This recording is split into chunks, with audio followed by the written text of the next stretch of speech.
하나님, 우리가 무엇을 위해서 예수를 믿었습니까? 우리가 무엇을 위해서 하루하루를 살아가고 있습니까? 어느 누구도 자기 것을 팔아서 그 천국을 사려고 하는 사람이 없기 때문에 제가 그 빛을 지어서 천국을 사려는 것입니다. 그러나 사채빛을 진 사람들은 자신의 의지와 상관없이 하루하루를 어둠 속에, 고통 속에 살아가고 있습니다. 하나님, 저희를 통해서 이 땅에 가장 어려운 곳으로, 가장 낮은 곳으로, 가장 어두운 곳으로 저희를 보내주십시오. 바울은 양식을 거저 얻어먹지 않고 열심히 일해서 밤낮으로 일하였습니다. 그것을 본으로 삼고 게을리 사는 사람들에게 자신을 본받으라고 이야기합니다. 공교롭게도 우리 건강한 교회 네트워크 목사님들은 대부분 일을 하면서 교회 사역을 함께 하시는 분들이기 때문에 목사님들은 최소한 이러한 멘트를, 이러한 메시지를 전할 수는 있죠. 일이 바쁘다고 신앙생활을 소홀히 하지 말아라. 우리도 열심히 일하면서 교회 사역까지 함께 섬기고 있으니 핑계대지 말고 최선을 다해 두 가지를 나처럼 다 열심히 해라. 목사님들이 일을 하면 좋은 점도 있지만 성도들한테는 매우 도전이 되는 그런 삶의 메시지가 될 수 있습니다. 저희는 그렇다 치지만 바울 선생님은 데살로니가 교회 교인들에게 일하지 않고 무의도식하는 게으른 지체들에게 나를 좀 본받으라. 내가 열심히 일하고 이렇게 열심히 사역을 하는데 너희도 그냥 교회만 이렇게 붙어있지 말고 너희 밥벌이도 좀 너희가 좀 해라 라고 이야기를 하고 있습니다. 제가 바울 선생님은 아니지만 제 이름이 폴입니다. 요즘에는 폴이 하도 많아서 폴폴로 씁니다. 커피 향기 폴폴, 여러 가지를 맞아가지고 제가 폴폴로 쓰고 있는데 저도 바울 선생님의 삶에 감명을 받아서 폴이라는 이름을 지었습니다. 그래서 제 삶이 바울처럼 무엇을 본받을 수 있는 게 있는가 생각해보니 두 가지가 있었는데요. 두 가지씩이나 있었는데 그 첫 번째는 나의 빚을 본받으라인 것입니다. 저는 개척을 하기 전까지는 빚을 영원도 진 적이 없어요. 누구에게도. 그러나 개척을 하는 순간부터 빚을 지기 시작해서 10년 동안 꾸준히 빚이 쌓여오고 있습니다. 사람들을 더 얻을 때마다 더 많은 빚을 지고 또 사역이 더 커질 때마다 더 많은 빚들을 지고 있습니다. 빚에 대한 부담이 있긴 하지만 빚진 자의 삶을 몸으로 체험하면서 살아갑니다. 제 주변에는 자신의 자녀를 유학시키기 위해서 집을 팔고 월세로 사는 부부도 있습니다. 자식을 의사로 만드는 게 뭐라고? 열심히 일해왔던 인생의 전부를 투자할 만한 가치가 있는가? 라는 생각이 들지 모르지만 그 사람들은 집을 팔 정도로 중요한 일인 것이죠. 집을 살기 위해서 많은 대출을 하기도 합니다. 주식을 투자하기 위해서 대출을 하기도 하고 빚을 지기도 하고 주식을 잘못해서 평생 갚아야 되는 커다란 빚을 지는 사람도 제 주변에는 있습니다. 언제가 제가 이런 얘기를 하면서 사랑하는 제 제자이고 딸 같은 부용에게 이렇게 말했습니다. 너는 주를 위해서 나처럼 빚진 자의 삶을 살지 않겠는가? 주를 위해서 빚지는 것 꼭 집을 사기 위해서 목사만 빚을 져야 되는가? 내가 너를 얻는 대가로 지금까지 빚을 졌다면 앞으로 너를 또 얻는다면 나는 또 다른 빚을 치울 수 있다. 그 빚을 두려워하지 말아라 라고 말했습니다. 성경 마태복음 13장 44절에 이런 이야기가 있어요. 천국은 한 농부가 밭에서 귀한 보화를 발견하고 자신의 소유를 팔아 그 밭을 사는 것으로 나옵니다. 천국은 나의 것을 팔아 그것을 소유하는 것이죠. 근데 저의 환경으로 해서 잠깐 제가 성경을 좀 바꿨습니다. 천국은 한 농부가 밭에서 보물을 발견했는데 자기의 모든 것을 가지고 팔고도 조금 모자라서 돈을 빚내어서 그 밭을 살았다. 다 팔고 나서도 모자라서 빚을 조금 낸 농부가 바로 저입니다. 나는 모든 사람이 다 빚쟁이가 되라는 소리는 아닙니다. 천국은 자기 것을 팔아 그 보화를 사는 것이라고 말하는데 아무도 자기 것을 내놓지 않고 그 천국을 소유하라고 하니 문제가 있다는 것입니다. 그 나라를 얻는 것은 빚을 내서라도 그 밭을 사야 되는 것임에도 불구하고 누구나 그 천국을 그냥 거저 아무 대가 없이 희생 없이 가지려고 하기 때문에 나라도 빚을 내어 빚이라도 내어 그 밭을 사려는 것입니다. 두 번째로 나를 통해 무엇을 본받으라고 말할 수 있을까? 기꺼이 내려감을 본받으라고 말하고 싶습니다.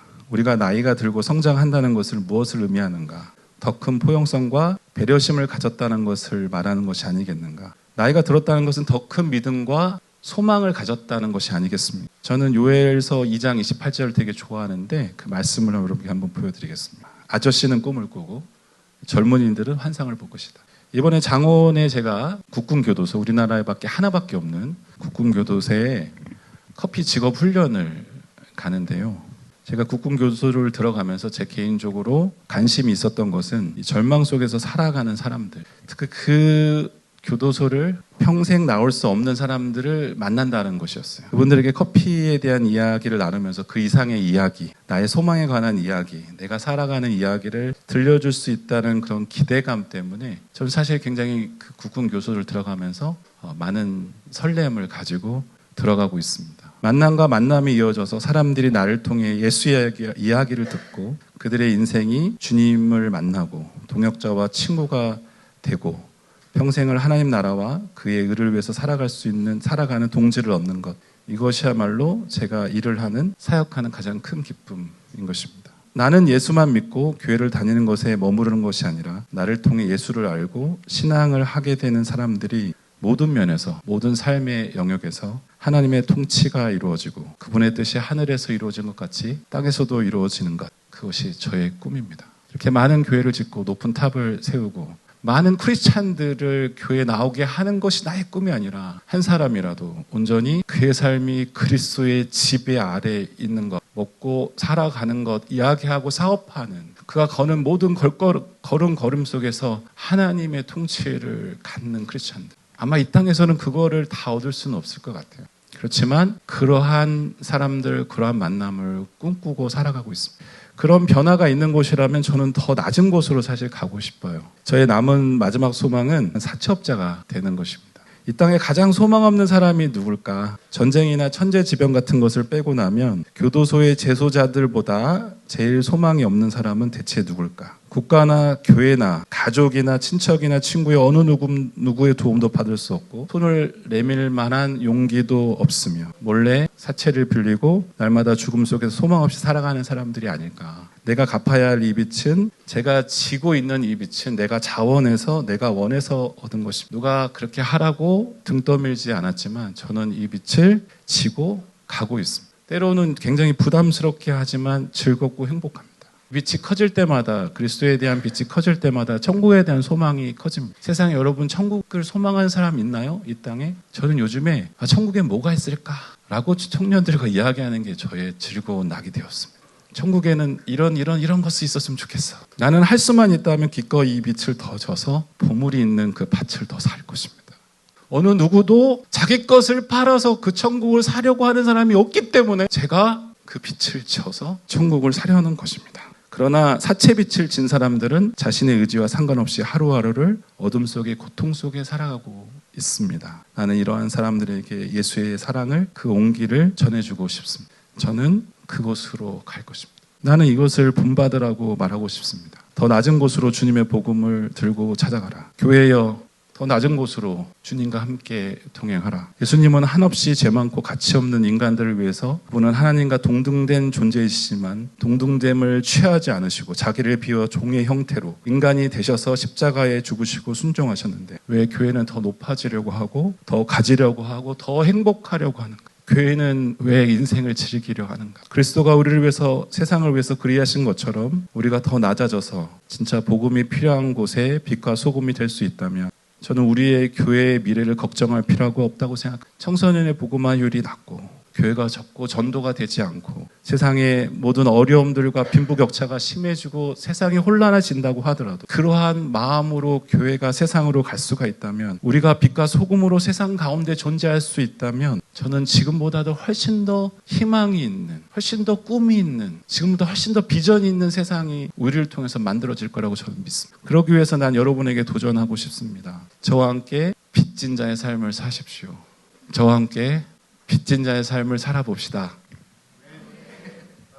주님이 지신 그 십자가의 고통을 영광으로 달게 받는, 십자가의 흔적이 있는 그것을 자랑스럽게 생각하는 주님의 제자가 되기를 여러분께 부탁드립니다. 아멘. 우리 찬양 한 장 부르고 기도하도록 하겠습니다. 주 달려 죽은 십자가. 주 달려 죽은 십자가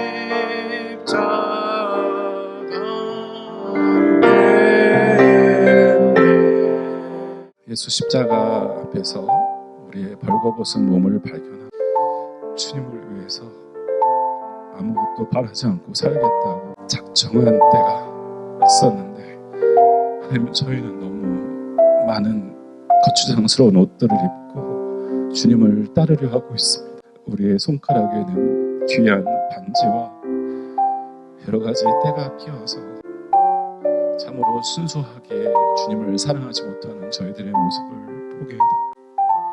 주님, 저희를 용서하여 주십시오. 세상이 어두워지는 것은 세상이 약해서 그런 것이 아니라 우리가 더럽고 추악해서 그렇습니다. 우리는 겉으로는 주님을 외치고 있으나 속으로는 썩은 송장과 같은 매일같이 주님 없이도 살아갈 수 있는 그러한 뻔뻔한 사람들이 되었습니다. 하나님, 이 시간 저희의 순수함을 회복하여 주십시오. 오 성령이여, 저희를 불쌍히 여겨주셔서 다시 한번 주님을 나의 가장 소중한 주 여기겠다라고 고백할 수 있는 저희의 삶이 되게 하십시오. 하나님, 저희가 살아야 됩니다. 저희가 살아야 됩니다.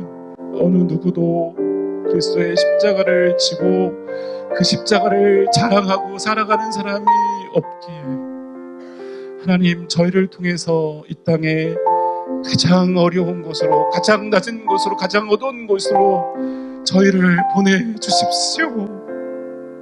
세상에 복음이 필요한 자들을 위해서 우리가 나가기를 원합니다. 하나님, 우리가 무엇을 위해서 예수를 믿었습니까? 우리가 무엇을 위해서 하루하루를 살아가고 있습니까? 주님, 한 번만 우리 위해서 살아갈 수 있는 용기와 성령의 능력을 허락하여 주시옵소서. 지금 우리로 하여금 다시 한번 주의 영광이, 주님의 나라가 이 땅에 호령되어지고 주님을 믿는다는 것이 참으로 우리에게 훈장 같은 것이며, 우리가 어렵고 고난받고 힘들지만 예수를 믿는다는 것이 우리의 삶의 참 즐거움임을, 참 기쁨임을 회복할 수 있는 저희들 되게 하여 주십시오. 하나님, 저에게 기도를 허락하여 주십시오. 기도의 시간을 회복시켜 주십시오.